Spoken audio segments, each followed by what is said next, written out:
সত্যজিৎ বাবু একদিন আমাদের বাড়িতে এসে স্ক্রিপ্টটা শোনালেন, কিন্তু আমাকে স্ক্রিপ্টটা দিলেন।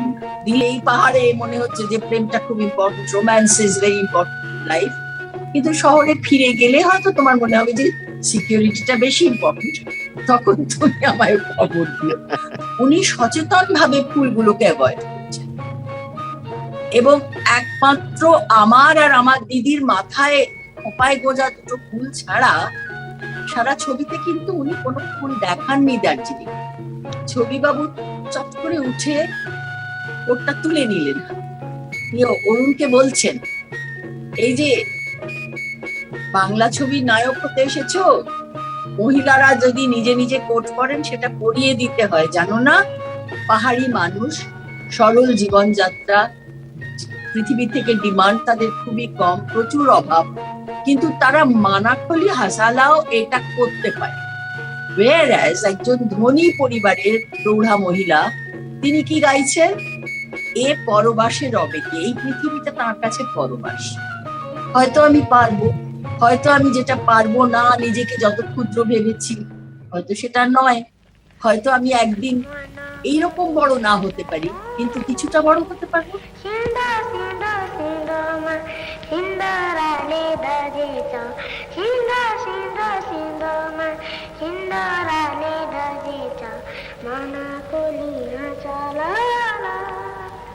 Hello everyone, welcome to Filmcopat. As you all know by now that we are celebrating the great Satyajit Ray this year as a part of the Satyajit Ray birth centenary celebrations. Today we will discuss another of Ray's gems and his first original screenplay as well as his first color film. Interestingly, this movie is not talked about much in the mainstream, but we as Ray fans adore it. Some of you might have guessed it by now. We are talking about the movie Kanchenjunga, released in the year 1962. Today, to discuss the film, we have with us eminent actress and one of the lead characters of Kanchenjunga, Alaknanda Roy. Alaknanda Roy started her journey in cinema with Satyajit Ray's 1962 film Kanchenjunga. After a gap of few years, Alaknanda Roy returned back to films as the female lead in Buddhadev Dasgupta's Fera, that was selected for the 1988 Berlin Film Festival. Fera also won her the Best Actress Award from the prestigious Bengal Film Journalists Association. Since then, she has worked with eminent directors like Aparna Sen in Paramita Ekdin, Rituparna Ghosh in Utsav, or Shyam Benegal in Bose the Forgotten Hero. She is also one of the most popular actors in Bengali TV serials for years now. Pat, thank you so much for accepting our invite. Thank you. We will do the rest of this discussion in Bengali. We will have subtitles for you to follow along. Also, do like the video and leave a comment. দিদি, অনেক ধন্যবাদ আমাদের সাথে এই সাক্ষাৎকারটা করার জন্য। আমরা আপনাকে আগে বলতে শুনেছি যে সত্যজিৎ বাবু কাঞ্চনজঙ্ঘা স্ক্রিপ্টটা আপনাকে পড়ে শুনিয়েছিলেন, কিন্তু স্ক্রিপ্টটা আপনার কাছে রাখতে দেননি। এই স্ক্রিপ্ট রিডিংটা নিয়ে যদি কিছু বলেন, আর আপনার সেই সময় সেই অর্থে সিনেমার জগতে পূর্ব অভিজ্ঞতা ছিল না, তো সত্যজিৎ বাবু স্ক্রিপ্ট রিডিং এর সময় আপনাকে কি নতুন মিডিয়ামটার সঙ্গে কিভাবে পরিচয় করালেন, এবং মনীষার চরিত্রের এসেন্সটা নিয়ে কি কোনো ডিরেকশন দিয়েছিলেন? প্রথমে বলি যে আমার সত্যি কথা ফিল্ম জগতের সঙ্গে কোনো মানে আইডিয়া ছিল না, আমি জানতাম না ফিল্ম কিভাবে তৈরি হয়, বা অ্যাকচুয়ালি ফিল্ম দেখাটাও আমাদের বাড়িতে বেশ রেস্ট্রিক্টেড ছিল। ফিল্ম ম্যাগাজিনস আসতো না, মানে আমার বাবা মা যথেষ্ট এই ব্যাপারেতে কনজারভেটিভ ছিলেন, so I was not really too much into films. তো সত্যজিৎ বাবু যখন প্রথম আমাকে এটা অফার করলেন, তখন একদিন আমাদের বাড়িতে এসে স্ক্রিপ্টটা পড়ে শোনালেন। মানে আফটার অল দ্য ডিসকাশনস, আমি করব না, আমার প্যারেন্টসদের প্রথম দিকে একটু আপত্তি ছিল, কিন্তু যাই হোক, that is a different story. কিন্তু যখন ওরা এগ্রি করলেন, তখন সত্যজিৎ বাবু একদিন আমাদের বাড়িতে এসে স্ক্রিপ্টটা শোনালেন, কিন্তু আমাকে স্ক্রিপ্টটা দিলেন না কেন, আমাকে বললেন যে দেখো, আমি চাই যে তুমি ক্যারেক্টারটা বুঝতে পারো, পুরো স্ক্রিপ্টটা শুনে তুমি ক্যারেক্টারটার সঙ্গে একটা আইডেন্টিফিকেশন যদি তোমার হয়, সেই কারণেই আমি এটা শোনালাম। কিন্তু তার মানে এই নয় যে তোমাকে স্ক্রিপ্টটা দেবো আর তুমি মুখস্থ করবে, কারণ তাহলে পরে অ্যাক্টিং এর সময় স্পন্টেনিয়াস ব্যাপারটা নষ্ট হয়ে যায়। আমি সেটা চাই না। তখন মুখস্থ করা ডায়ালগের মতন শোনায়, থিয়েটার শোনায়, ওটা আমি চাই না। তো আমি ভাবলাম যে ঠিকই আছে, কারণ ডায়ালগ উনি যা পড়লেন স্ক্রিপ্টেতে সেগুলো কি বলবো, ভীষণ ন্যাচারাল ডায়ালগ, যেভাবে আমরা কথা বলি। আর ছোট ছোট কথা, খুব বড় বড় একটা স্পিচ টিচ কিছু না। তা আমি ভাবলাম যে আমার অসুবিধা হবে না, and as a matter of fact আমার এতটুকু অসুবিধে হয়নি। দিদি, আপনার সাথে আমি আগেও কথা বলছিলাম এই ব্যাপারটা নিয়ে। কাঞ্চনজঙ্ঘা ছবিটার মধ্যে মানে আমি ঠিক ফেমিনিজম বা নারীবাদ বলবো না, যে মানে যেভাবে আমরা প্রচলিত অর্থে ব্যবহার করে থাকি, কিন্তু একটা সেন্স অফ রেজিস্ট্যান্স আছে। মানে নারী হোক পুরুষ হোক, একটা ফিউডাল স্ট্রাকচারকে রেজিস্ট করার ব্যাপার আছে, যেটা ধীরে ধীরে ধীরে ধীরে প্রত্যেকটা চরিত্রের মধ্যেই অল্প অল্প করে দেখতে পাই। এই ব্যাপারটা নিয়ে যদি কিছু বলেন, বা এই ব্যাপারটা কি আপনাদের মধ্যে আলোচনা হয়েছিল কখনো সত্যজিৎ বাবুর সাথে, যে এইটা একটা আন্ডারলাইং টেক্সট আছে, বা আপনি এখন যখন দেখেন ছবিটাকে এইটাকে কিভাবে দেখেন? দেখো, ব্যাপারটা হচ্ছে যে এই ছবিটা বিভিন্ন অ্যাঙ্গেল থেকে দেখলে নানা ধরনের ইন্টারেস্টিং জিনিস এটার মধ্যে পাওয়া যায়। তার মধ্যে একটা হচ্ছে এই নারীবাদ। এখন কোট আনকোট নারীবাদ বা ফেমিনিজম ব্যাপারটা সেই সময়তে কিন্তু এত প্রচলন ছিল না শব্দগুলোর। বিদেশে হয়তো আরম্ভ হয়েছে কিছু কিছু মুভমেন্টস, আমাদের দেশে সেইভাবে তার ঢেউ তখনও এসে পৌঁছয়। এবং আমি আমাদের ফ্যামিলির মধ্যে বলো বা বাইরেও দেখেছি, মোটামুটি বাড়িতে বাবারা যেটা বলতেন মারা সেটা শুনতেন, এবং আমরাও সেগুলো শুনেই চলতাম। একজন বাড়ির কর্তা থাকতেন, জয়েন্ট ফ্যামিলি হলে the eldest member of the family and his word was law. কাজেই মেয়েদের আলাদা করে কোনো জায়গা সেইভাবে কিন্তু আমাদের সমাজে ছিল না। হয়তো অন্দরমহলে ছিল, কিন্তু বাইরে ছিল না। এখন সত্যজিৎ বাবুর এই ফিল্মটাতে খুব ইন্টারেস্টিংলি আমরা সেই রকম একজন মহিলাকে দেখতে পাই, যিনি হচ্ছেন আমার ক্যারেক্টার যেটা মনীষা, তার মা। তার নাম লাবণ্য। তিনি স্বামীকে বিশেষ খুব একটা জোর দিয়ে কিছু বলতে টলতে পারেন না। তিনি যেটুকু বলেন তার স্বামী প্রায় ফুৎকারে উড়িয়ে দেন। মানে যেমন প্রথম থেকেই তার কিন্তু এই ছোট মেয়ের আর্লি বিয়ের ব্যাপারে একটু আপত্তি ছিল। তিনি বলার চেষ্টা করেছিলেন যে তার পড়াশোনা এখনো শেষ হয়নি, এক্ষুনি বিয়ের কি দরকার। এটা হচ্ছে যে তারা দার্জিলিং বেড়াতে গিয়ে একটি ভদ্র সন্তানের সঙ্গে আলাপ হয়েছে, যে বেশ ভালো চাকরি করে। এখন বাবার মনে হয়েছে যে আমার ছোট মেয়েকে বোধহয় আজকে লাস্ট ইভিনিং, আমরা কালকে চলে যাব কলকাতায় ফিরে, আজকে হয়তো প্রপোজ করতে পারে। এখন সেটার আশায় উনি আছেন, এবং ছবি প্রথমেই তার শ্যালক যিনি জগদীশ, তাকে বলছেন যে starting salary 1200, which was a big amount in 1961. তো তখন সেটা মানে খুব প্রাউডলি বলছেন, আর বলছেন যে এই ছেলেটিকে যদি জামাই হিসেবে পাওয়া যায় এটা হবে একটা অ্যাকুইজিশন। এই ভাবনা নিয়ে তিনি এগোচ্ছেন। তার স্ত্রী কিন্তু সেটা ভাবছেন না। তার স্ত্রী ভাবছেন যে আমার মেয়েটা এত তাড়াহুড়ো করে বিয়ে দিলে তারপর এই ছেলেটিকে আমরা কতটুকু চিনি, তার সঙ্গেও সুখী হবে কি হবে না। তিনি বলার চেষ্টা করছেন, কিন্তু সেই জিনিসটা তার স্বামী কোনো গ্রাহ্যের মধ্যেই আনছে। ছবির শেষে কিন্তু আমরা দেখতে পাচ্ছি, ছবি যখন শেষ হয়ে আসছে তখন লাবণ্য তার দাদাকে বলছেন যে মনিকে একটা কথা এক্ষুনি বলতে হবে, যে ও নিজে যেটা ভালো বুঝে ও যেন সেটাই করে, ওর উপর কোনো দিক থেকে কোনো জোর নেই। আচ্ছা, তখন ওর দাদা বলছে যে তোমার হাজবেন্ড যদি আপত্তি করেন তুমি এসব বলছো। তিনি বলেন যে সারা জীবন যদি সবকিছু মুখ বুঝে সহ্য করি তাহলে বেঁচে থেকে লাভ। এই যে রিয়েলাইজেশন অফ আ ওম্যান, যে সবকিছু সারা জীবন মুখ বুঝে সহ্য করলে বেঁচে থাকার কোনো মানে নেই, এটা কিন্তু এক রকমের আমি বলবো মেসেজ। এটা একটা মেসেজ আমি বলতে পারি। আর তার কথা মতন কিন্তু তাহলেও নিজেরই ভেতর থেকে মনীষা, যে ক্যারেক্টারটা আমি করেছি, সে একটা পয়েন্টে এসে ডিসাইড করে যে না, এই ভদ্রলোকের সঙ্গে ও কম্প্যাটেবল নয়। কথা বলতে বলতেও সেটা বুঝতে পারে, হাঁটতে হাঁটতে কথা বলতে বলতেও সেটা বুঝতে পারে, এবং সেইখান থেকে সে সিদ্ধান্ত নেয় যে সে বাবার ইচ্ছের বিরুদ্ধে যাবে। এবং যায়, ভদ্রলোককে বুঝিয়ে দেয় that she is not interested. এখন এই যে ব্যাপারটা, এটা তার পক্ষে একটা বিরাট সাহসের কাজ, কারণ তার বাবা এরকম একজন দুর্দণ্ড প্রতাপ মানুষ, তার দিদি বিয়ে তার ইচ্ছেতেই হয়েছে। Happy or unhappy that's a different question, কিন্তু দিদি কোনো প্রতিবাদ করেনি, যদিও তার একটি আগে থেকেই মানুষ ছিল যার সঙ্গে তার একটা সম্পর্ক ছিল, কিন্তু দিদি প্রতিবাদ করার সাহস পায়নি। মনীষা কিন্তু একটু আলাদা, সে প্রতিবাদ সেইভাবে না করলেও একটা পয়েন্টেতে শি asserts herself and ওই ভদ্রলোককে ফিরিয়ে দেয়। আরেকজনকে সে বলে যে আপনি আমার বাড়িতে আসুন। এখন মজা হচ্ছে যে যে ছেলেটিকে ও বলছে আমার বাড়িতে আসুন, সেই কিন্তু একটু আগে ওর সঙ্গে যে ক্লাসের ডিফারেন্সটা, আপনারা একটা ক্লাস আমরা একটা ক্লাস, এই যে ক্লাসের ডিফারেন্সটা খুব পরিষ্কার করে বুঝিয়ে দিয়েছে।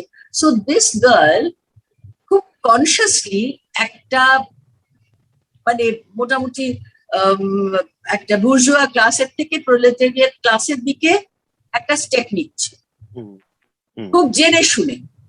এটাও কিন্তু একটা তার স্বাধীন ইচ্ছে এবং স্বাধীন মনোভাবের প্রকাশ। তো এই সব দিক দিয়ে আমরা দেখতে পারি যে সত্যজিৎ বাবু কিন্তু তার প্রধান দুটি নারী চরিত্র, মনীষা এবং মনীষার মা, তাদের দুজনকেই কিন্তু শেষকালে এসে নিজেদের সিদ্ধান্ত নিজেরা নেওয়া এবং পুরুষতান্ত্রিক সমাজের বিরুদ্ধে যাওয়া, এটা দেখাচ্ছেন এই ছবিতে। তো সেই দিক দিয়ে আমি এই ছবিটাকে বলতেই পারি যে একটু নারীবাদী ছবি। এছাড়া তো ওর অন্যান্য অনেক ছবি, যেমন সামান্য পোস্টমাস্টারে ভাবো একটা ছোট্ট মেয়ে, সে শেষকালেতে তার মুখ ঘুরিয়ে চলে যাওয়ার মধ্যে ভীষণ রকম একটা পার্সোনালিটি, এটা কিন্তু আমি বলতেই পারি যে একজন তার থেকে অনেক বয়সে বড় পুরুষ মানুষের সঙ্গে সেই ব্যবহারটা করতে পারে, এটা দেখানোটাও কিন্তু একরকমের নারীবাদ। এছাড়া মহানগর আছে তোমার, নট চারুলতা, চারুলতাতে চারু তো ডেফিনেটলি ভেরি মাচ সাবমিসিভ একটা মহিলা,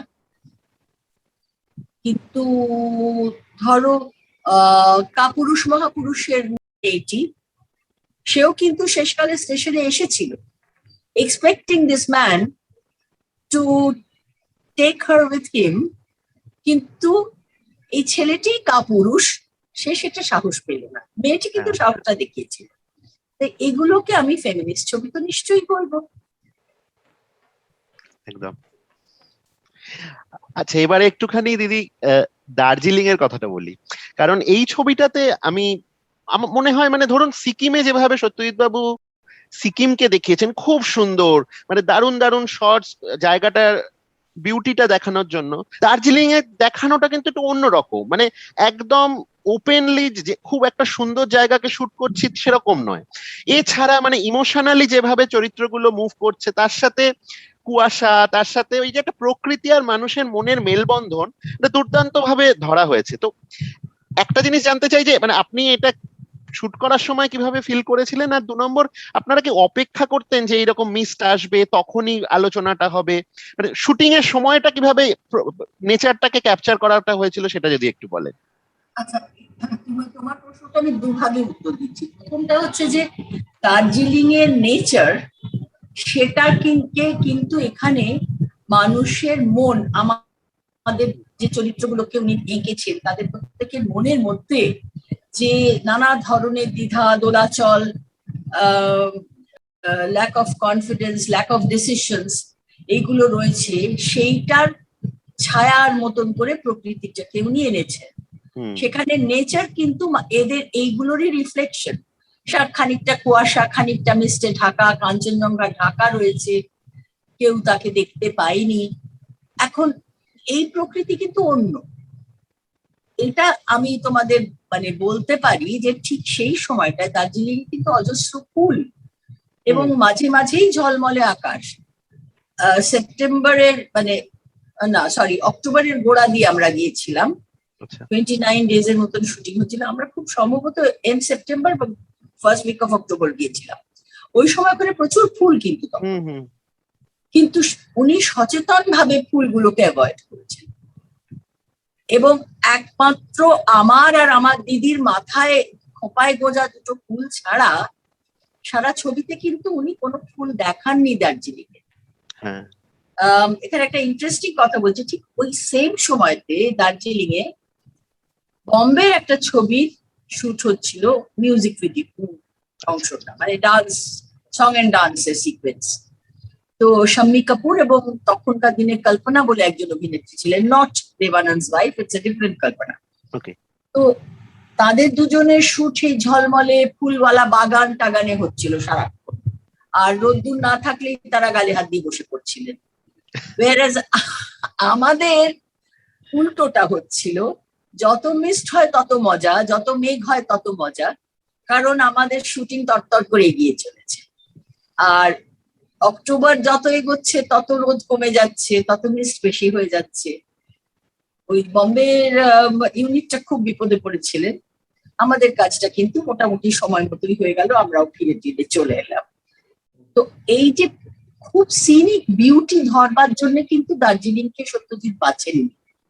দার্জিলিংকে বেছেছিলেন তার ওই আনপ্রেডিক্টেবল ওয়েদার, ওই সময়তে কখনো রোদ্দুর কখনো মেঘ, এটা হচ্ছে মানুষের মনের রিফ্লেকশন। সেখানে আনন্দ আছে যেমন, আবার বিষাদও আছে, আর আনসার্টেনটিটাকে উনি মিস্ট দিয়ে বোঝাতে চেয়েছেন। বিভিন্ন মানুষের মনের যে আনসার্টেনটি গুলো, সেগুলো কিন্তু ওখানকার মিস্ট দিয়ে বোঝা গিয়েছে। আমরা মিস্টের জন্য অপেক্ষা করতাম, এবং যদি খুব রোদ্দুর টদ্দুর উঠে যেত তখন খানিকক্ষণ বসেই থাকতাম অপেক্ষা করে কখন আবার মেঘ হবে। এমনকি আমার মনে আছে একটা দুটো অকেশনে একটু ভিজে খট্টর জ্বালিয়ে মিস্টের কন্টিনিউইটিটা মেনটেন করা হয়েছিল। কন্টিনিউইটি বলতে মানে যারা জানেন না তাদের জন্য আমি একটু বুঝিয়ে বলছি, আমাদের দর্শকরা সকলে হয়তো জানেন না। কন্টিনিউইটি মানে হচ্ছে একটা সিনের খানিকটা তোলা হয়েছে, তারপরে হয়তো তার বাকি অংশটা যতক্ষণে তোলা হলো ততক্ষণে কুয়াশাটা চলে গেছে, কিন্তু তাহলে দর্শক যখন দেখবে খানিকটা কুয়াশা আছে খানিকটা কুয়াশা নেই, ওটা অড দেখাবে, মনে হবে যে একই দৃশ্য নয়, এটা অন্য দৃশ্য মনে হবে। সেই জন্য সেই কুয়াশাটাকে কন্টিনিউ করতে হয়, এটাকেই বলে কন্টিনিউইটি। তো আমাদের অন্যান্য ছবিতে পোশাক আশাকেরও কন্টিনিউইটি মেনটেন করতে হয়। এখানে অবশ্য সেই সমস্যাটা ছিল না, কারণ এটা টোটালি একটা সন্ধেবেলার গল্প, সো পোশাকের কন্টিনিউইটির কোনো ব্যাপার নেই। যাই হোক, কিন্তু এই ওয়েদারটা, দার্জিলিং এর ওয়েদারটা আমাদের মনের সঙ্গে মিলিয়ে সত্যজিৎ বাবু ভেবেছিলেন, সেই জন্য দার্জিলিং বিউটিফুল একটা হিল স্টেশন ওই অর্থে কিন্তু উনি নেননি। উনি পেছনের পাহাড়, তার কুয়াশা, মেঘ, এগুলোকেই বেশি ইউজ করেছেন ছবিতে। এবং আনসার্টেনিটিটা যখন সরে যাচ্ছে একদম শেষে, তাই জন্য পরিষ্কার কাঞ্চনজঙ্ঘাটাকে দেখা যাচ্ছে, ঝলমলে কাঞ্চনজঙ্ঘাকে দেখা যাচ্ছে, যেটা দেখার জন্য 17 দিন ধরে ওরা অপেক্ষা করেছেন। নো লাক, এটা এটা একটা চরিত্রের মুখ দিয়ে বলানো হয়েছে যে আমরা এতদিন ধরে বসে রইলাম দার্জিলিং এ, কাঞ্চনজঙ্ঘা দেখতে পেলাম, কিন্তু যখন কাঞ্চনজঙ্ঘা শেষকালে দেখা গেল তখন তাকে দেখার জন্য আর কেউ উপস্থিত ছিল না। এটাই খুব আনফরচুনেট। যাই হোক দিদি, আপনি যে এটা বললেন যে অ্যাকচুয়ালি যেভাবে দার্জিলিংকে দেখানো হচ্ছে, that is kind of a reflection of the human mind of the person itself. তো তখন যখন আপনি শুটটা করছিলেন তখন কি এটা আপনার মাথায় এসেছিল, না এটা আপনি পরে উপলব্ধি করেছেন সিনেমাটা দেখার পরে, নাকি তখনই সত্যজিৎ আপনাকে বলে আমার দিয়েছিলেন? মাথায় কিছু আসেনি বাবা, আমি তো পুরো জিনিসটা ভাবছি না, আমি তো আমার চরিত্রটুকু ভাবছি। এই যে পুরো জিনিসটা যার মাথায় এসেছে, যিনি পরিচালক, তিনি কিন্তু আমাদের বলেছেন এটা, যে একটু বসতে হবে, এই যে রোদ্দুর হয়ে গেল ঝলমলে, তোমার মনে এখন যে বিষাদটা সেটা আমি পাবো না, একটু অপেক্ষা করো। উনি আমাদের মাথায় এটা ঢুকিয়ে দিয়েছিলেন যে কেন এই যে বাইরের প্রকৃতি, সেটা আমার সঙ্গে কেন উনি মিলটা খুঁজছেন, উনি সেইভাবেই ওটাকে সাজিয়েছেন। আমরা তো নিজেরা এটা পুরো পুরো চিত্রনাট্যটা জানি না ইন দ্য সেন্স যে ওর মাথায় যেটা আছে, উনি যেটা ভেবে করেছেন সেটা তো তিনিই জানেন, আমরা তো জানি না। পুরোটা আউটডোর, মানে মিস্টের সময় তো অতটা আলো পাওয়া যাচ্ছে না, তখন কি মানে মানে শুট করতে টেকনিক্যালি প্রবলেম হতো দিদি? তখন তো এত অ্যাডভান্সড আমাদের টেকনোলজিও ছিল না।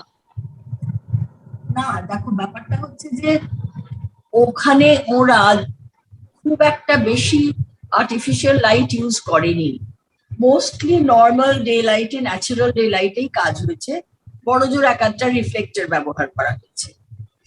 আর আর্টিফিশিয়াল লাইটিং হয়েছে, একেবারে হয়নি আমি বলবো না, কিন্তু সেটা সুব্রত মিত্রর মতন সিনেমাটোগ্রাফার ছিলেন, এটাও তো মাথায় রাখতে হবে। তো কোনোটাই কিছু নয় এইগুলো, সেটাই সেটাই এইগুলো তো ছেলে খেলা। Exactly exactly.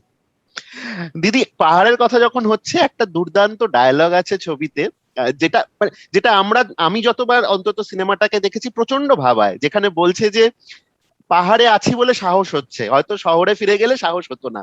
আপনার মানে নিজে, মানে চরিত্রটার কথা বলছি না, আপনি নিজে এইটাকে ফিল করেন যে পাহাড় বা নেচার এইরকম একটা সাহস যোগায়? নিঃসন্দেহে যোগায়, কি বলো, আমার তো সমুদ্রের কাছে গেলে মনে হয় যে এই অকুল বারিধি, এর কাছে আমি তুচ্ছ, আমার থাকলেও হয় না থাকলেও হয়, আমার ছোটখাটো সুখ দুঃখ কি, কিছু না। আমি যদি তলিয়েও যাই তাতেও it will not make an iota of difference to the entire universe, এটা মনে হয়।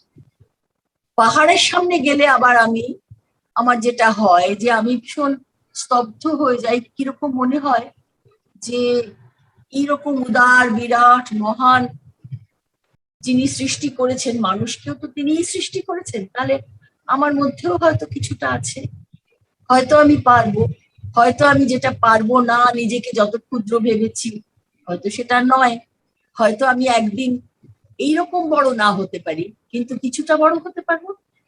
এটা হয়, এটা মানুষের মনে হয়।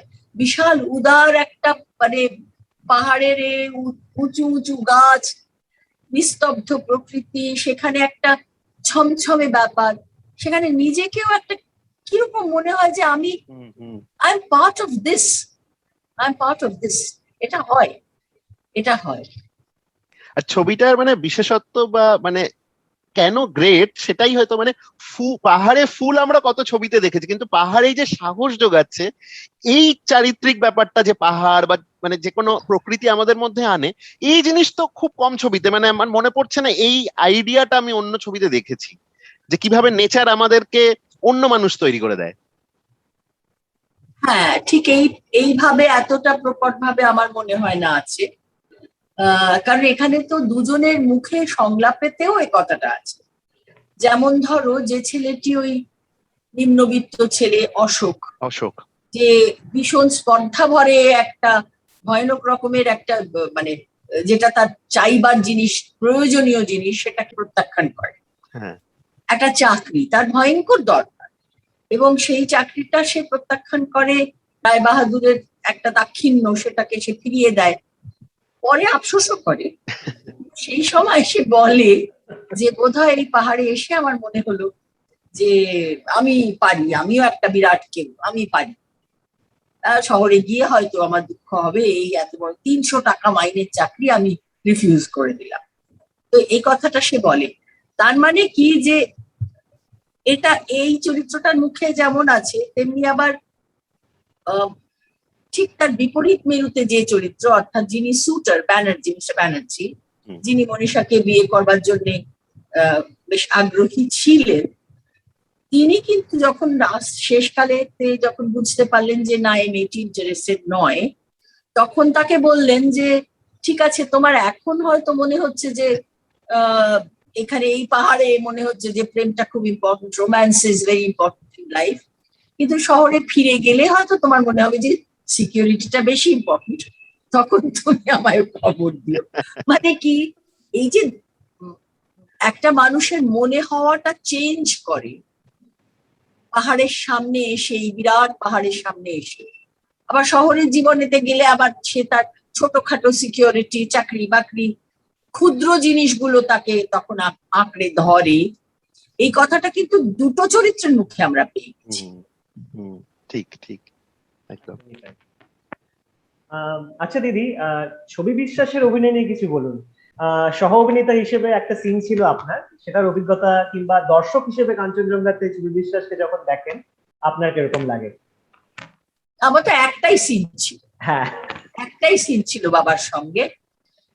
তো কথা হচ্ছে যে আমি খুব একটা কিছু বুঝতে পারিনি তার দুটো কারণ। এক হচ্ছে যে যেহেতু আমরা খুব বেশি সিনেমা দেখতাম না এবং বাড়িতে কোনো সিনেমা পত্রিকা টত্রিকা আসতো না, উনি যে ঠিক কি স্ট্যাচারের অভিনেতা, কত বড় তার, তিনিও যে একটা হিমালয়ের মতন দাঁড়িয়ে আছেন সামনে, এটা বোধটাই আমার ছিল। ভাগ্যিস ছিল না, তাহলে হয়তো করতে পারতাম। কিন্তু উনি পরবর্তীকালে আমি যখন ছবিটা দেখছি, তার প্রত্যেকটা অভিব্যক্তি, তার ডায়ালগ বলা, তার দাঁড়ানোর ভঙ্গি, তার মানে এভরিথিং, তখন আমি বুঝতে পারছি যে আমি কত অবলীলায়, জাস্ট একটা কথা আছে না যে মানে এঞ্জেলরা যেখানে যেতে ভয় পায়, ফুলসরা সেখানে খুব সহজে চলে যায়। আমি প্রবাবলি আই ওয়াজ আ ফুল, কারণ আমি সেই বয়সে খুব একটা বুঝিনি। ছবি বাবুর সম্পর্কে আমার সত্যি সত্যি সেরকম কোনো ধারণা ছিল না।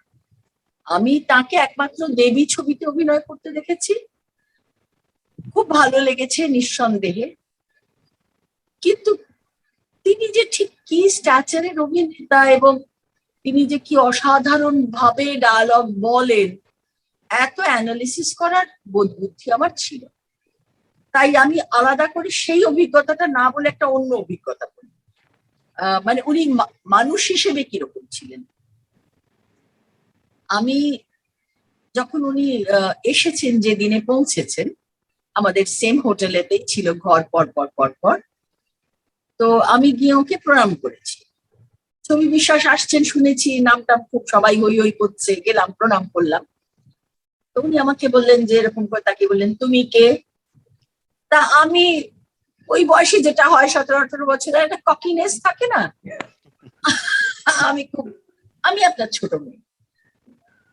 তখন উনি না ভীষণ মিষ্টি করে এসে বললেন, ও তুমি আমার ছোট মেয়ে। বলে তাকে বললেন, আমার ঘরটা কোথায়, একজন দেখিয়ে দিল। ছোট মেয়ে তুমি কোন ঘরে থাকো? আমি বললাম এই ঘরে। শোনো, সন্ধ্যের পর আমার ঘরের দিকে যাবে না, কেমন? ঠিক আছে, দেখা হবে, বলে চলে গেলেন ঘর পর। আমি তো ঘোড়ার ডিম কিছুই বুঝিনি। পরে বুঝলাম যে কেন সন্ধ্যেবেলাতে ওর ঘরের আড্ডাতে আমার প্রবেশ নিষেধ ছিল। যাই হোক, আরেকটা ঘটনা ছবি বাবুর আমি বলতে চাই। যেহেতু দার্জিলিং এতে সেই সময় কখনো রোদ কখনো মেঘ, রোদ হলে গরম লাগছে, আমি শুটিং এর ফাঁকে এই লম্বা যে কোটটা পরেছি, কোটটা খুলে বসে আছি, এই কোটটা খুলে বসে আছি। তো এই যে এই কোটটা ছবিতে আছে সেটা। হ্যাঁ, ছবিতে যেটা দেখা যাচ্ছে, গরম লাগছে, কোটটা খুলে বসে রয়েছি। শটে যাবার আগে আমি উঠে দাঁড়িয়েছি কোটটা পরবো বলে। ছবি বাবু বসেছিলেন আর আমার নায়ক অরুণ মুখোপাধ্যায় বসেছিলেন। ছবি বাবু চট করে উঠে কোটটা তুলে নিলেন, নিয়ে অরুণকে বলছেন, এই যে বাংলা ছবির নায়ক হতে এসেছো, মহিলারা যদি নিজে নিজে কোট পরেন সেটা পরিয়ে দিতে হয়, জানো না? বলে নিজের হাতে কোটটা আমাকে পরিয়ে দিল। এইটা আমার সারা জীবনের একটা বিশাল সঞ্চয়। ছবি বিশ্বাস নিজে আমাকে পিছন থেকে এরকম করে, সে একেবারে মানে পুরো সাহেবী কেতায় কোটটি আমাকে পেছন থেকে পরিয়ে দিলেন। তিনি যে আপাত মস্তক একজন সাহেব এবং প্রচন্ড ভাবে সাহেব হতে পারেন, সেটা কিন্তু তার মানে আউট অফ স্ক্রিন অলসো আমি সেটা কিন্তু বুঝে গিয়েছিলাম। উনি যেভাবে লাঠিটা ধরছেন, ওই যে ধরে থাকাটা অসাধারণ, অসাধারণ, অসাধারণ। এবং তার যে এদিকে কিন্তু তিনি পুরো কুসংস্কার জন্য একজনকে হেসেছে, সে স্ত্রীকে বলতেন দাঁড়িয়ে যাও, কিন্তু সেটা কি ভীষণ কনফিডেন্টলি, মানে সেখানে কোনো রকম এমন নয় যে তিনি এই সংস্কারের জন্য কোনোভাবে দ্বিধাগ্রস্ত। গম্ভীর দাঁড়িয়ে যাও, এই বললো খাচ্ছে, হ্যাঁ, হ্যাঁ। তারপর যেখানে ওই অশোককে ডেকে বলছেন যে এই নাও চাবি, তো আমার ঘর থেকে মাফলারটা নিয়ে এসো, মানে যেন মানে ভদ্রলোক ওনার হয়ে চাকরি অনেকদিন ধরেই করছেন, মানে এরকম করে অভ্যস্ত ওনার জন্য। হ্যাঁ, উনি হুকুম করতে অভ্যস্ত, উনি হুকুম করতে অভ্যস্ত, এবং লোকে যে অটোমেটিক্যালি তার কথা শুনবে, সে যেই হোক না কেন, সে তার অপরিচিত সদ্য পরিচিত, it makes no difference to him. Only he is used to being obeyed. দিদি একটু মিউজিক নিয়ে কথা বলি, মানে ছবির শুরুতে এবং ছবির শেষে খুব সুন্দর পাহাড়ি মিউজিকের ইউজ আছে, এছাড়া রবীন্দ্রসঙ্গীত আছে। তো মিউজিক গুলো মানে যখন কনসিভ করা হয়েছিল, বা ওই যে বাচ্চাটা, যে পাহাড়ি বাচ্চাটা ওই গানটা করছিল, সেইগুলো কোনো আপনার মেমোরিজ, কোনো মনে রাখার মতো ঘটনা?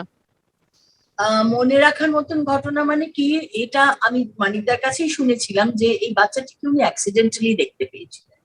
আচ্ছা। উনি তখন দার্জিলিং এ গিয়েছেন বসে স্ক্রিপ্টটা করবার জন্য। অ্যাকচুয়ালি এই ছবিটা প্রথমে ছিল একটা কলকাতার কাছে বাগান বাড়িতে ঘটনাটা ঘটছে এরকম ধরনের ব্ল্যাক অ্যান্ড হোয়াইটেতে করবার একটা প্ল্যান ছিল। তো সেইটা ছবিটার নাম বোধহয় পিকনিক বা বাগান বাড়ি বা ওইরকম একটা কিছু ছিল। আচ্ছা। যাই হোক, আমি ভুলে গেছি এখন। তো সেই ছবিটা উনি স্ক্রিপ্ট লেখার জন্য দার্জিলিং এতে চলে গিয়েছেন যাতে ডিস্টার্ব না হয়, মানে কলকাতায় থাকলে ন্যাচারালি লোকে ডিস্টার্ব করেই। তো উনি ওখানে চলে গেছেন, ওখানে গিয়ে উনি থাকতে থাকতে একদিন এই বাচ্চাটির গানটা শুনতে পান এবং সঙ্গে সঙ্গে ডিসাইড করেন একে ছবিতে ইনক্লুড করবেন। তো গিয়ে তার বাবা মার সঙ্গে দেখা করেন এবং তারপরে ওই ওর জামা কাপড় যেগুলো পরা ছিল সেইগুলো বলেন যে এইগুলোকে তোমরা আর নষ্ট করো না, ওকে অন্য জামা কাপড় আমি কিনে দিচ্ছি, এগুলো থাক, এগুলো আমি ছবিতে ব্যবহার করবো। এবং হয়েছিল তাই, উনি যখন পরে এসে ছবিতে কাজ করছিল ওর শুটিং এর জন্য ওই জামা কাপড় গুলো পরেও আসতো, আর ওকে আরো অন্য ভালো ভালো জামা কাপড় কিনে দেওয়া হচ্ছে। ওর গানটা উনি হঠাৎ শুনে ঠিক করেন যে এই গানটা উনি ব্যবহার করবেন। দেখো, গানটার যে কথাগুলো নেপালি ভাষায়, তো সেটা তার রিফ্রেনটা হচ্ছে মানা খোলি হাসা লাও, মানে মন খুলে হেসে নাও, আনন্দ। হ্যাঁ, একটা চরম দারিদ্র্যের মধ্যে কিন্তু তারা মন খুলে হাসতে পারে। পাহাড়ি মানুষ, সরল জীবনযাত্রা, পৃথিবী থেকে ডিমান্ড তাদের খুবই কম, প্রচুর অভাব, কিন্তু তারা মানাখলি হাসালাও এটা করতে পারে। whereas একজন ধনী পরিবারের প্রৌঢ়া মহিলা, তিনি কি গাইছেন? এ পরবাসে রবে কে, এই পৃথিবীটা তার কাছে পরবাস। এই যে বিশাল একটা কন্ট্রাস্ট, অর্থাৎ টাকা পয়সা থাকলে, ধন দৌলত থাকলে আনন্দ হয় না, আনন্দের সঙ্গে টাকা পয়সার কোনো সম্পর্ক নেই। আনন্দ করতে পারে যারা, তারা সবসময় নেসেসারিলি বড়লোক নয়, বা বড়লোকরাও যে সবসময়তে আনন্দ করতে পারবে তাও নয়, তাদের মধ্যে অনেক দুঃখ হয়। তো সেইটা মানে এই ছবিতে এত ভীষণ রকম ভাবে, এই গান দুটো যদি একটু স্টাডি করি আমরা বোঝা যায় যে এটা খুব সচেতন ভাবে করা, খুব সচেতন ভাবে করা। মানে আপনি যখন বললেন, থ্যাংক ইউ সো মাচ দিদি, মানে এই ব্যাপারটা কিন্তু আগে আমি জানতাম না, আপনার কাছ থেকে বুঝলাম এই কন্ট্রাস্টটা। এবং তখন মনে পড়লো যে গুপি গাইন বাঘা বাইনে এক যে ছিল রাজা, কোথাও ওই একই রকম জায়গার জিনিসের কথা বলছে। রাজার মনে দুঃখটা কেন? রাজার মনে কোনো সুখ নেই, তার কারণ যে সে প্রাসাদেতে বন্দী হয়ে রয়েছে। হ্যাঁ, হ্যাঁ। তো কাজেই ধন দৌলতের প্রাসাদে বন্দী হয়ে যারা থাকে তাদের সুখ থাকে না। এটা কিন্তু সত্যজিৎ বাবু নিশ্চয়ই কোনোভাবে নিজে উপলব্ধি করেছিলেন বলে বারে বারে এটা ঘুরে আসছে। চারুলতার ফার্স্ট সিনটা ভাবো না, চারু তো বন্দিনী, হ্যাঁ, হ্যাঁ, ওই ধন দৌলতের প্রাসাদে চারু বন্দিনী, তাই না? তো কাজেই আমি কাঞ্চনজঙ্ঘার প্রসঙ্গ টেনেই বলছি যে লাবণ্য তো প্রথম থেকেই খানিকটা ওই ধরনের একটা কি বলবো, অপ্রেসড মানুষ। তার স্বামী তাকে ডিকটেট করেন যা করবার, এবং তিনি সেটা পছন্দ না করলেও মেনে নিতে বাধ্য হন। কাজে তার ওই গানটা মনে আসছে। হ্যাঁ, কিন্তু মানে সেম করুণা ব্যানার্জি যখন পথের পাঁচালী সর্বজয়া অনেক দারিদ্র, কিন্তু সেখানে কিন্তু স্বাধীনতা বা ওনার লিবার্টি অনেক বেশি। একদম স্বাধীনতা শুধু না, সেখানে তার স্বামী তো মানে কি বলবো প্রায় নেই, থাকেন না, ঘুরে ঘুরে থাকেনই বেড়ান। না। হ্যাঁ, শি হ্যাঁ, সিঙ্গল প্যারেন্টিং 2 চিলড্রেন। ঠিক। সেই জোরটা তার আছে। দারিদ্র আছে, খেতে পান না, চেয়ে চিনতে ভিক্ষে করে কুড়িয়ে কিন্তু তিনি টেনে নিয়ে যাচ্ছেন দুটো বাচ্চা আর একটা বৃদ্ধাকে। তো সেই জিনিসটা তার তার চরিত্রে দেওয়া হয়েছে সেইখানে, তার চরিত্রে সেই দৃঢ়তাটা দেওয়া হয়েছে তাকে সেখানে। আর লাবণ্য একদমই কন্ট্রাস্ট, একদম একদম কন্ট্রাস্ট। আচ্ছা দিদি, আপনাকে প্রশ্ন করি যে কাঞ্চনজঙ্ঘার মধ্যে আপনার সবচেয়ে ফেভারিট সিনটা কোনটা, সবচেয়ে প্রিয় সিন? সবচেয়ে ফেভারিট সিন বলা মুশকিল। একটা সিন আমার মনে হয় খুব ভালো লাগে আমার, যেটা এক্ষুনি যার কথা বলছিলাম লাবণ্য, তিনি গান টান গাইবার পরে তার দাদাকে হঠাৎ করে উঠে দাঁড়ান, একটা বেঞ্চে বসেছিলেন, হঠাৎ উঠে দাঁড়ান এবং বলেন যে মেয়েকে বলতে, খবরটা দিতে যে সে তার নিজের সিদ্ধান্ত অনুযায়ী যেন কাজ করে, কোনো জোর নেই। এইটা বলার সময় যে তার চোখে মুখে যে দৃঢ়তাটা ফুটে ওঠে হঠাৎ করে, সেইটা আমার ভীষণ নাড়া দেয়, ভীষণ নাড়া দেয় আমাকে। আর একটা হচ্ছে শেষ দৃশ্যে, এখানে মনীষা ওই ছেলেটিকে বলছে যে আপনি আমাদের বাড়ি আসবেন তো, তো ওই ছেলেটি বলছে না আমি যাই না, বড় লোকদের বাড়ি যাই না, আপনার বাবা বলেছেন অ্যাপয়েন্টমেন্ট লাগবে, আপনাদের বাড়ি কুকুর থাকলে আমায় কামড়ে দেবে, এইসব নানা রকম অজুহাত বানাচ্ছে আর কি। তখন ও হেসে বলে যে আমাদের বাড়ি কুকুর নেই আর আমার বন্ধুদের অ্যাপয়েন্টমেন্ট লাগে। মানে ও তাকে, এই এই ছেলেটিকে তাদের বাড়িতে ইনভাইট করছে, তার হয়তো হয়তো তার নিজের জীবনেও ইনভাইট করছে, সেটা তো ছবি শেষটা তো ওপেন এন্ডেড, সেটা তো বোঝা যাচ্ছে না, কিন্তু আমরা ধরে নিতে পারি যে এই মেয়েটি, এই মধ্যবিত্ত ছেলেটিকে তার নিজের জীবনেও ইনভাইট করছে। এই দৃশ্যটা আমার খুব ভালো লাগে। আমার প্রিয় দৃশ্যটার কথা বলতে চাই, এবং দিদি একটা প্রশ্নও ছিল সেটা পরিপ্রেক্ষিতে। একটা সিন আছে না যেখানে ওই ব্যানার্জি চরিত্রটা মনীষাকে প্রপোজ করার চেষ্টা করছে, মনীষা মোটামুটি মানে কি বলবে এখন আর বুঝতে পারছে না, সোজাসুজি প্রশ্নটা চলে এসছে এবারে, হঠাৎ পিছন থেকে এক পাল ঘোড়া সহি সব চলে যাচ্ছে, হঠাৎ পুরো কনভারসেশনটা লস্ট হয়ে গেল আওয়াজে, এবং সেই সুযোগটা পেয়ে অ্যাজ ইফ মনীষা একটু এগিয়ে চলে যায়।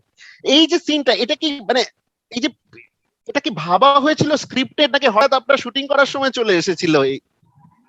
এইটা একটা খুব মজার ঘটনা হয়েছিল। As a matter of fact, এইটা ব্যাপারটা হচ্ছে যে এটাও কিন্তু খানিকটা অ্যাক্সিডেন্টাল। আমরা সেদিনে যখন শুট করছি সকালের দিকে, তখন হঠাৎ করে ওই, এগুলো হচ্ছে পাহাড়ি মিউল কতগুলো, এরা লোড বেয়ারিং অ্যানিমালস, প্রচুর মালপত্র নিয়ে ঢং ঢং ঢং ঢং করতে করতে একটা গ্রুপ অফ পাহাড়ি লোক তারা পাস করে চলে গেল। মানিকদা সঙ্গে সঙ্গে কাউকে একটা কিছু বললেন, কি কে কাকে কি বললো অত আমি খেয়াল করিনি, কিন্তু আমি দেখলাম ছোট্ট ছোট্ট একজন গিয়ে ওদের সঙ্গে কথা বলছে, এটা দেখেছি আমরা। তারা আবার ফেরার পথে মোটামুটি একটা সার্টেন সময়তে এসে ওয়েট করতে লাগলো, আর ঠিক সময় মানিকদা ইশারা করতে তারা আসতে লাগলো, মানে পাস করে গেল। অর্থাৎ ওই সাউন্ডটা উনি সকালে শুনে তখন তখন ডিসাইড করেছেন যেটা ইউজ করবেন, এবং সেটা অসম্ভব একটা সিগনিফিকেন্ট ভাবে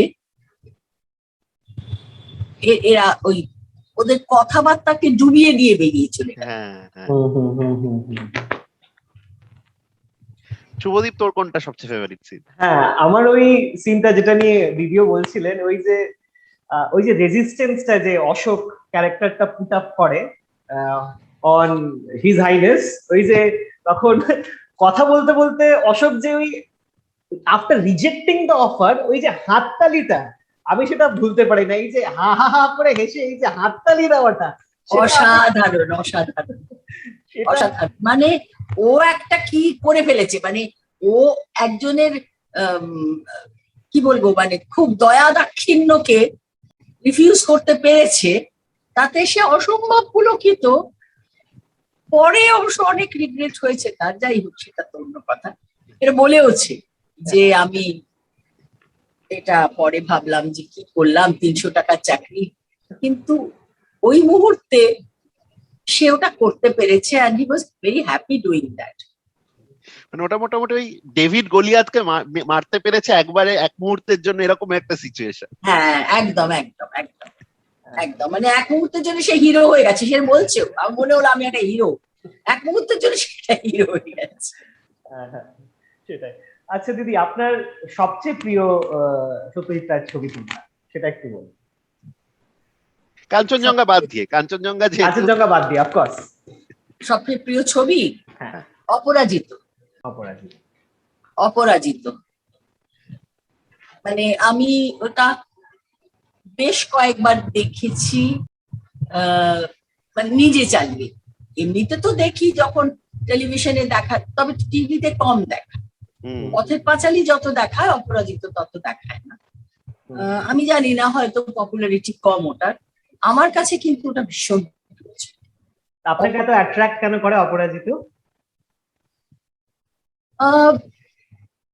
নানা কারণে। দেখো, এটা এটা হচ্ছে কিন্তু মেনলি অপুর গল্প, অপুর বড় হয়ে ওঠা, একটি ছেলের অ্যাডোলেসেন্স, তার পরিচিত জগৎ থেকে ক্রমশ বার হয়ে যাওয়া, মার প্রতি টান, অ্যাট দ্য সেম টাইম মার টানটাকে অগ্রাহ্য করবার চেষ্টা। তোমরা প্রত্যেকেই নিশ্চয়ই একটা বয়সে এটা ফিল করেছো, যে আমার পেছু টান, আমার বাড়ির টান, আমার শৈশবের টান, এগুলোকে ছেড়ে বেরোতে হবে। এটা আমার মনে হয় প্রত্যেকটি ছেলে ফিল করে, কোনো একটা করে। তো মেয়েরাও করে, নট দ্যাট যে করে না, কিন্তু মেয়েদের গল্পটা একটু অন্যরকম। তো কিন্তু অপুর সেই যে গ্রোয়িং আপ, তার ইনোসেন্ট একটা বা শৈশব থেকে আস্তে আস্তে তার বড় হওয়া, এবং আস্তে আস্তে সে বড় হতে হতে কিন্তু তার মার সঙ্গে একটা দূরত্ব তৈরি হচ্ছে। তার মানে এই নয় যে সে মানসিকভাবে মাকে অ্যাকসেপ্ট করছে না, তা নয়। ওর দূরত্ব তৈরি হচ্ছে কিন্তু ওর ওই পরিচিত জগৎটার থেকে। ও একটা অন্য জগতে চলে যাওয়ার চেষ্টা করছে, কলকাতাতে যাচ্ছে। এই তার একটা যে অন্য জগৎ, যেটা পরে অপুর সংসারে আরো ম্যাচিওর ভাবে আমরা দেখতে পাই। তো সেইটার জন্য ওর এই যে স্লোলি গ্রোয়িং আপ একটা বাচ্চার, এইটা আমার ভীষণ ভালো লাগে, ভীষণ ভালো লাগে। এটা এই যে সাইকোলজিক্যাল অ্যানালিসিস গুলো আমার ভীষণ ভালো লাগে। At the same time Sarbajaya হচ্ছে দ্য ইটার্নাল মাদার। সে ছেলের প্রতীক্ষা করতে করতে গাছের তলায় বসে মরে যায়। ওই দৃশ্যটা আমি কোনোদিন ভুলতে পারি না, ওটা হন্ট করে, আমাকে হন্ট করে।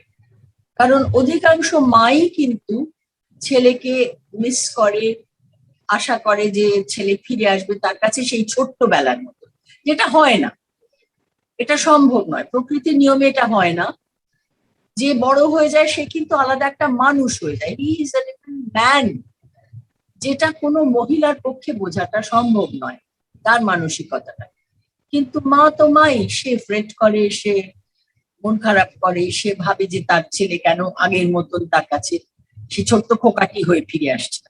সেই ছোট্ট খোকাটি হয়ে ফিরে আসা যে তার পক্ষে সম্ভব নয়।